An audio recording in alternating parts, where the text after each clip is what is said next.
Mi nombre es Javier, tengo 35 años y mi vida encontró su verdadero norte hace poco más de un año, el día que me casé con Isabel. Ella, a sus 50, es la personificación de la elegancia y la fuerza, una mujer con una carrera exitosa, una mente brillante y, lo más importante, un corazón inmenso que me acogió sin reservas.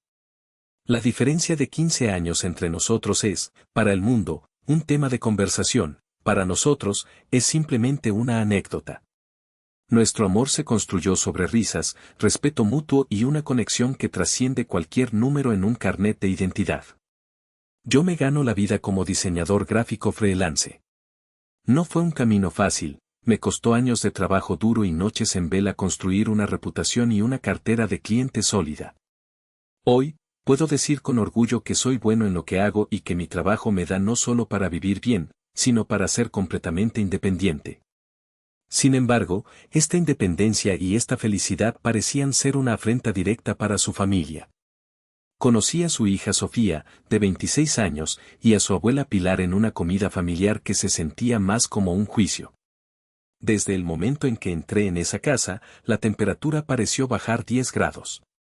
Sofía me dedicó una mirada que iba de la cabeza a los pies, un análisis frío y calculador que me hizo sentir como un insecto bajo un microscopio. Su abuela, Pilar, aunque mantenía una sonrisa forzada, tenía en los ojos el brillo metálico de una daga. La comida fue un campo de minas. Cada pregunta estaba diseñada para hacerme tropezar. ¿Diseñador gráfico?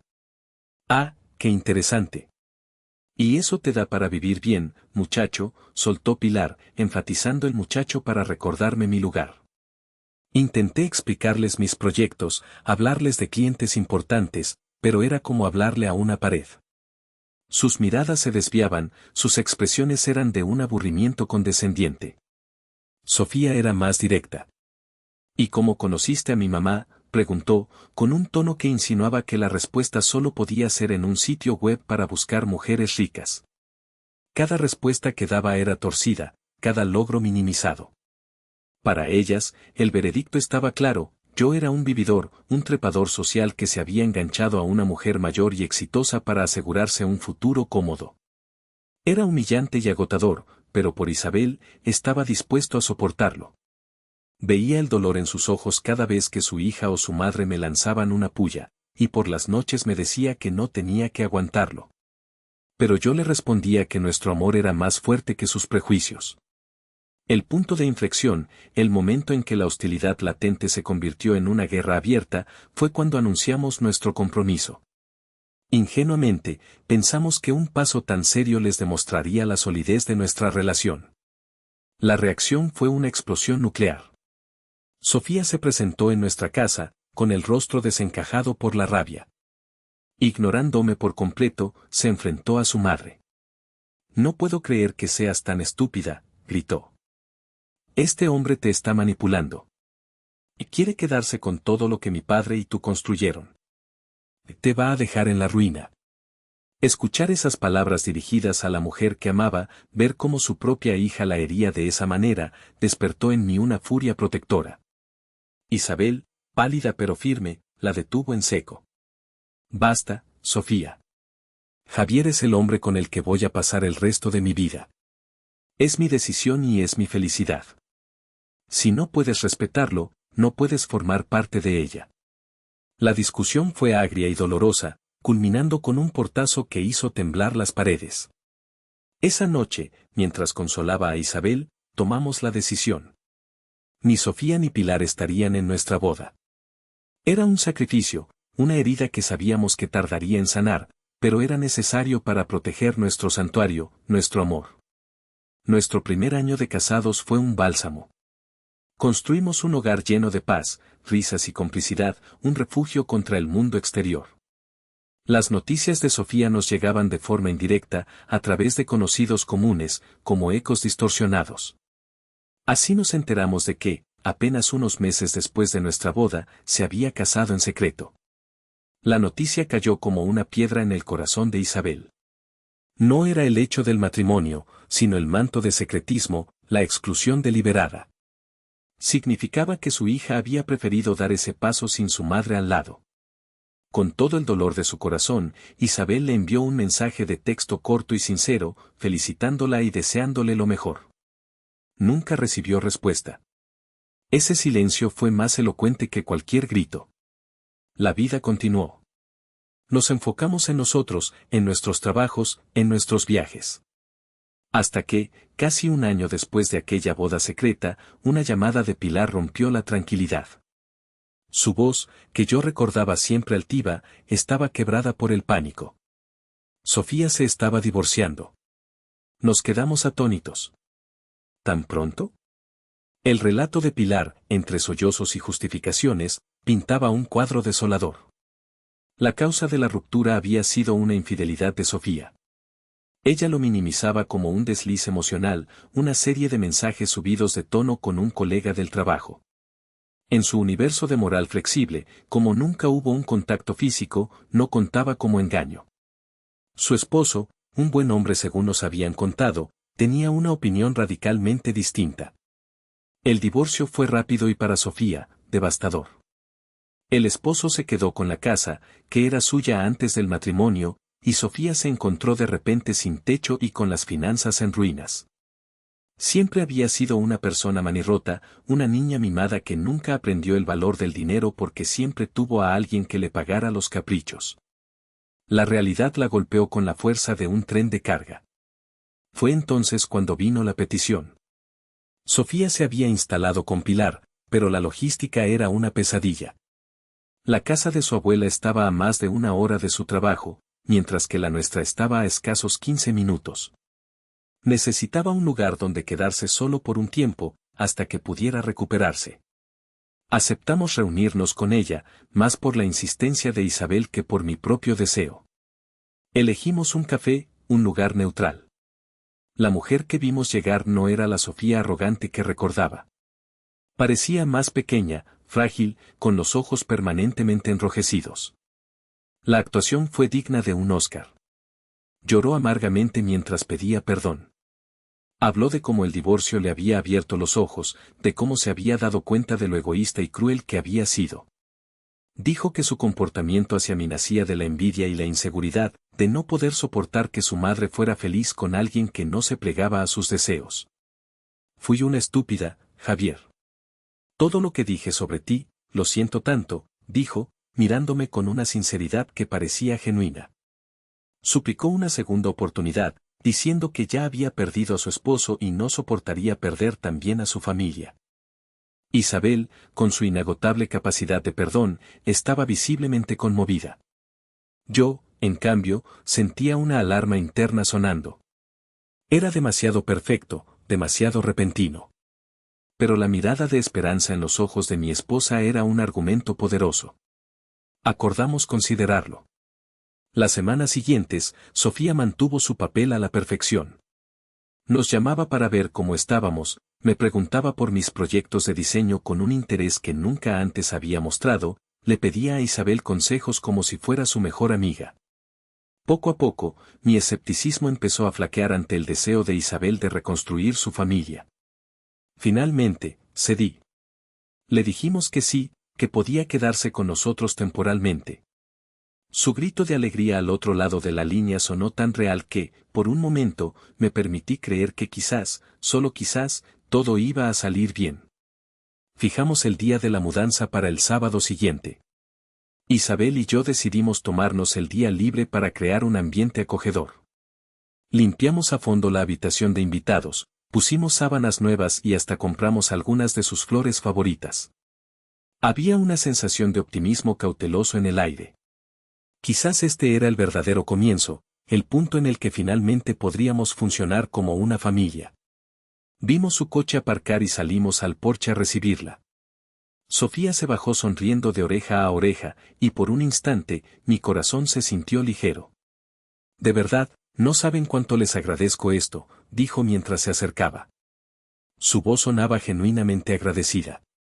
Nos dispusimos a ayudarla a bajar un par de maletas del coche, pero justo cuando íbamos a dar el primer paso para entrar en casa, levantó una mano en un gesto para detenernos. Un segundo, dijo, su sonrisa volviéndose un poco más rígida, menos espontánea. Antes de nada, hay una pequeña formalidad que debemos resolver. Mi ceño se frunció. ¿Una formalidad? Del interior de su bolso, sacó una carpeta de plástico y, con un movimiento casi teatral, extrajo un documento de varias páginas. Nos lo tendió. La ligereza que había sentido momentos antes se evaporó, reemplazada por una premonición helada. ¿Qué es esto, Sofía?, preguntó Isabel, con un tono de confusión que reflejaba el mío. Tomamos los papeles y nuestros ojos recorrieron las primeras líneas. Estaba escrito en una jerga legal densa, pero el encabezado era claro: acuerdo de transferencia de propiedad. A medida que leíamos, la sangre se nos helaba en las venas. No era un acuerdo de convivencia. No era un contrato de alquiler. Era un documento legal, preparado por un abogado, que estipulaba que nosotros, a cambio de su residencia en la propiedad, le transferíamos a ella, de forma irrevocable, el 50% de la titularidad de nuestra casa. De nuestro hogar. El que habíamos comprado juntos, el que estábamos pagando con el sudor de nuestra frente. El aire se volvió pesado. El silencio era total, solo roto por el lejano canto de un pájaro. Miré a Isabel. Estaba pálida como un fantasma. Sofía, esto tiene que ser un error, susurró, su voz apenas audible. No puede ser en serio. Oh, es completamente en serio, mamá, respondió Sofía, y la máscara de chica arrepentida se desvaneció para revelar la fría y calculadora estratega que siempre había sido. Mi abogado insistió. Dijo que después de que mi ex me echara de casa, no podía arriesgarme a que volviera a pasar. Es una simple medida de seguridad, para proteger mi posición. Proteger tu posición, repetí yo, mi incredulidad dando paso a una ira glacial. Sofía, esta es nuestra casa. Te ofrecimos un techo por confianza, por familia. No para que intentaras robárnosla. Y entonces, nos asestó el golpe de gracia. Nos miró a ambos, pero sus ojos se clavaron en los míos con una hostilidad manifiesta. Yo confío en mi mamá, dijo, enfatizando cada palabra. En quien no confío es en ti, Javier. Por eso es necesario tenerlo todo por escrito. Para que no puedas echarme cuando te convenga. Fue como si un rayo me hubiera partido en dos. Ahí estaba. La confesión. Toda la actuación, las lágrimas, las disculpas, todo había sido un elaborado plan para posicionarse y atacarme, para intentar asegurarse una parte de lo que consideraba el patrimonio de su madre. Un patrimonio del que yo, en su mente, no era más que un parásito. Ya no había nada más que hablar. La rabia en mi interior era un fuego blanco y puro. Con una calma que me sorprendió a mí mismo, tomé los papeles de las manos de Isabel, los doblé cuidadosamente y se los devolví a Sofía. Si no hay confianza, no hay hogar, dije, mi voz sonando extrañamente distante. Has dejado muy claras tus intenciones. Así que toma tus cosas, date la vuelta y lárgate de nuestra propiedad. Isabel se irguió a mi lado, un soldado leal en la batalla final. Su rostro era una mezcla de dolor y resolución. Sofía nos miró, boquiabierta, su plan desmoronándose ante sus ojos. Empezó a balbucear, luego a gritar sobre lo crueles e injustos que éramos. No la escuché. Tomé a Isabel del brazo, nos dimos la vuelta y cerramos la puerta principal. El sonido del cerrojo al girar fue el punto y final más satisfactorio que he escuchado en mi vida. El eco del portazo de Sofía fue reemplazado por la estridencia del teléfono. Primero fue Pilar. La llamada fue un monólogo de 1 hora en el que nos acusó de todo, desde no tener alma hasta de ser unos monstruos por lanzar a la pobre niña a los lobos. Según ella, la petición de Sofía era perfectamente razonable y mi reacción había sido una prueba más de mi naturaleza controladora. Después de Pilar, vino el desfile de la familia lejana. Tíos segundos, primas que no veíamos en años, todos reclutados como soldados en la guerra de Sofía, repitiendo el mismo guión. Sofía era la víctima, una joven traumatizada por su divorcio. Y nosotros éramos unos insensibles. La presión era inmensa, un intento coordinado de hacernos sentir culpables. Hartos del acoso, hicimos lo único que podíamos hacer, bloquearlos a todos. El silencio que siguió fue glorioso. Pasaron meses. Meses de una paz casi irreal. Reconstruimos nuestras defensas emocionales, nos enfocamos el uno en el otro y nuestro hogar volvió a ser un santuario. Creíamos que el capítulo de Sofía estaba cerrado para siempre. Pero un día, un número desconocido apareció en el teléfono de Isabel. Era Sofía. Su voz sonaba extrañamente calmada. Le dijo que ella y Pilar estaban fuera, que necesitaban hablar, que esta vez sería diferente. Isabel, con ese corazón inmenso que a veces le juega malas pasadas, accedió. Cuando llegué del trabajo, las encontré en el salón. La tensión era palpable. Y no estaban allí para disculparse. Sofía comenzó un discurso enrevesado sobre cómo, después de mucha reflexión, estaba dispuesta a perdonar la reacción de su madre, pero que mi comportamiento era imperdonable. Tú no eres nadie para decidir quién vive en esta casa, me espetó. Fue entonces cuando Isabel explotó. No con gritos, sino con una furia fría y contenida que era mucho más aterradora. Se puso de pie y se plantó frente a su hija. La única persona que no es nadie para decidir nada aquí eres tú, Sofía, dijo, su voz temblando de rabia contenida. Se giró hacia Pilar. ¿Y tú? Tú eres la responsable de esto. Has creado un monstruo de egoísmo y derecho, y ahora no sabes cómo controlarlo. La confrontación fue brutal. Isabel defendió nuestro matrimonio, mi lugar en su vida y, por primera vez, le dijo a Sofía exactamente lo que pensaba de ella. La llamó manipuladora, desagradecida y cruel. Y entonces, le asestó el golpe final. Tu padre, dijo, y su voz se rompió, se moriría de vergüenza si viera en la mujer en la que te has convertido. Lágrimas de rabia brotaron de los ojos de Sofía, pero esta vez no conmovieron a nadie. Isabel le señaló la puerta. Fuera. Ahora. Y no vuelvan. Salieron sin decir una palabra más. Esa noche, mientras abrazaba a mi esposa, sentí que algo se había roto para siempre, pero que, de esa ruptura, nacería algo más sano. Pasó un año entero. Un año de curación. Hablamos mucho sobre la familia, sobre el futuro. Y llegamos a la conclusión de que queríamos añadir amor a nuestro hogar, pero sin el drama. Un fin de semana, fuimos a un refugio de animales local solo para mirar. Y allí estaba él. Un Golden Retriever de 3 años, abandonado, con unos ojos color miel que parecían contener toda la tristeza y la esperanza del mundo. Nos acercamos y nos lamió la mano. Lo llamamos Bruno. Traerlo a casa fue como dejar que el sol entrara por todas las ventanas a la vez. La llegada de Bruno transformó nuestra rutina y llenó nuestra casa de una energía nueva y feliz. Nos convertimos en ese tipo de personas que llenan sus teléfonos con miles de fotos de su mascota. Bruno en el parque persiguiendo una pelota, Bruno durmiendo panza arriba en el sofá, Bruno con una expresión culpable después de robar un calcetín. Publicábamos sus hazañas en redes sociales porque su alegría era contagiosa y queríamos compartirla. Él era la pieza que no sabíamos que le faltaba a nuestra familia. Era simple, era puro, era amor sin condiciones.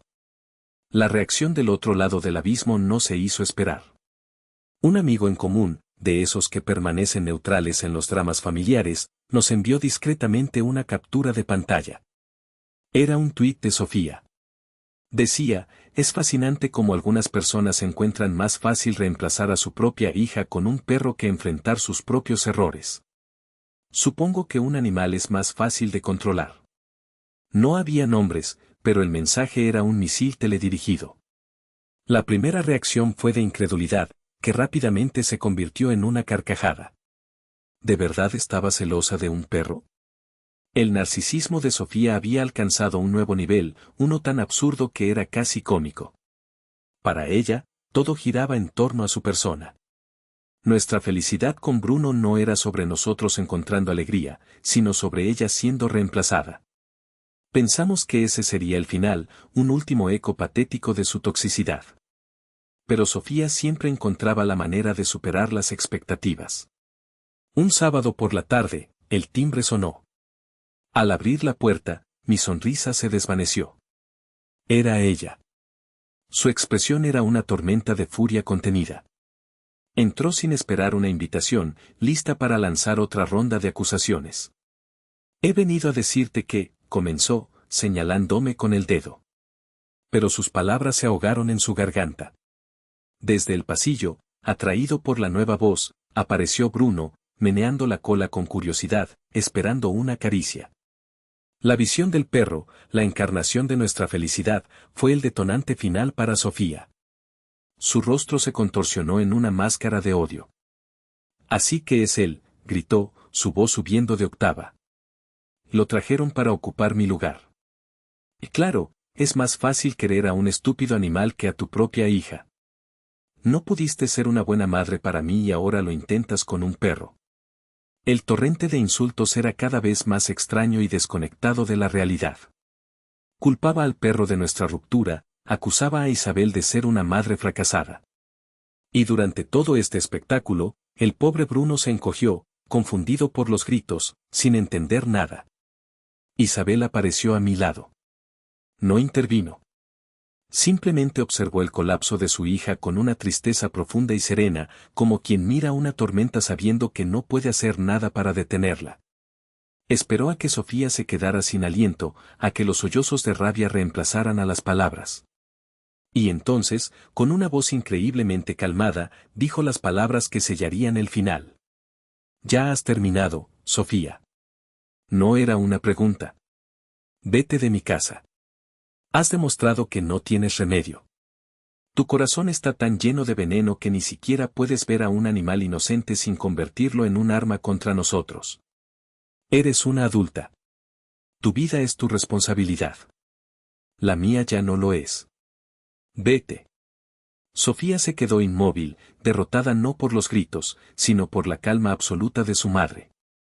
No dijo nada más. Se dio la vuelta y, por última vez, cruzó nuestra puerta y desapareció de nuestras vidas. La cerramos, y el silencio que quedó no fue tenso, sino pacífico. Me arrodillé y abracé a Bruno, que por fin volvió a mover la cola. Nuestro hogar, por fin, estaba a salvo.